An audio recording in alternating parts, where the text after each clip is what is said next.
Selamat malam, perkenalkan nama saya Prudensia Revanaria Manseda. Saya biasa dipanggil Revan. Saya berada di kelas 10D. Pada video kali ini saya akan mempresentasikan hasil kerja saya mengenai sejarah komputer. Apa itu komputer? Sejak dahulu, proses pengolahan data telah dilakukan oleh manusia. Manusia juga menemukan alat-alat mekanik dan elektronik untuk membantu manusia dalam penghitungan dan pengolahan data supaya bisa mendapatkan hasil lebih cepat.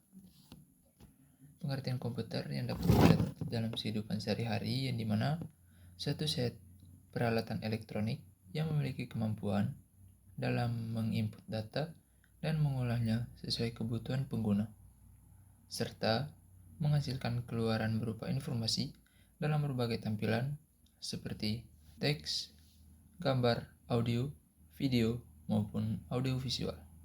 Selain itu juga, komputer digunakan dalam berbagai bidang pekerjaan seperti bidang pendidikan, kedokteran, keamanan, dan lain-lain.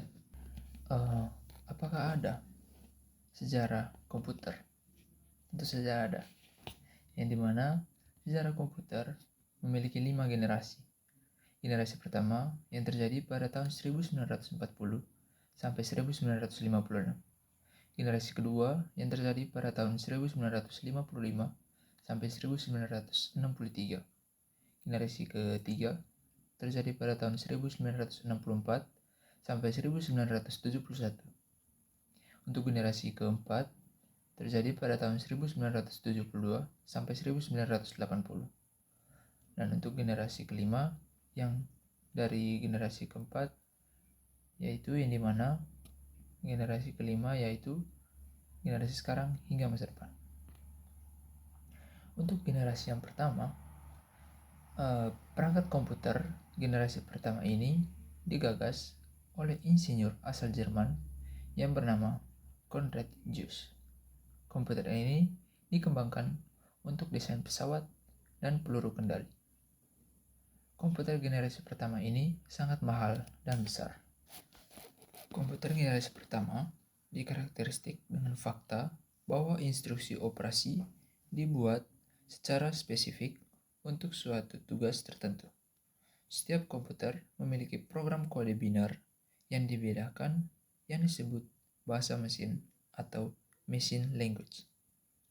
Hal ini menyebabkan komputer sulit untuk diprogram dan membatasi kecepatan. Ciri dari komputer generasi pertama adalah penggunaan tube vakum atau yang membuat komputer pada masa tersebut berukuran sangat besar dan silinder mengetik untuk menyimpan data. Perkembangan generasi kedua ini ditandai dengan diciptakannya transistor untuk menggantikan tabung hampa. Dengan hadirnya transistor, komputer dibuat lebih kecil, cepat, murah, dan hemat energi. Selain itu, pada generasi ini juga dilakukan perkembangan memori inti magnetik. Baik, yang berikut kita akan melanjutkan ke komputer generasi ketiga. Komputer generasi ketiga ini ditandai dengan pengembangan integrated circuit. Pada tahun 1958, Jack Billy menciptakan integrated circuit chip atau IC. IC ini merupakan kepingan kecil yang mampu menampung banyak komponen menjadi satu. Baik, yang berikut kita akan lanjutkan ke materi komputer generasi keempat. Larger Cell Integration atau LSI dapat memuat ratusan komponen dalam sebuah chip.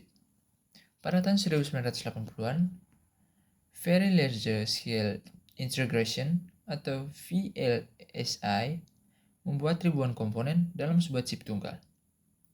Ultra Large Scale Integration atau ULSI meningkatkan jumlah tersebut menjadi jutaan, yang dimana tujuan pengembangannya menjadi lebih jelas mengecilkan ukuran sirkuit dan komponen-komponen elektrik. Baik, saya akan melanjutkan komputer generasi kelima.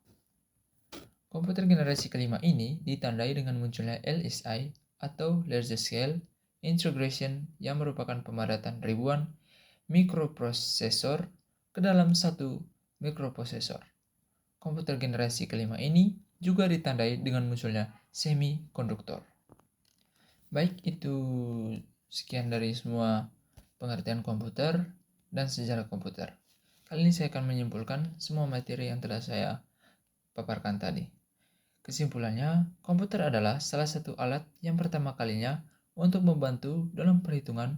Komputer juga tidak hanya sebagai alat untuk menghitung saja, tetapi semua aspek kehidupan dapat dilakukan lebih mudah dan cepat dengan komputer. Dilihat dari generasi ke generasi, juga dari awal generasi pertama sampai generasi sekarang, komputer sudah mengalami perkembangan dan perubahan yang cukup pesat.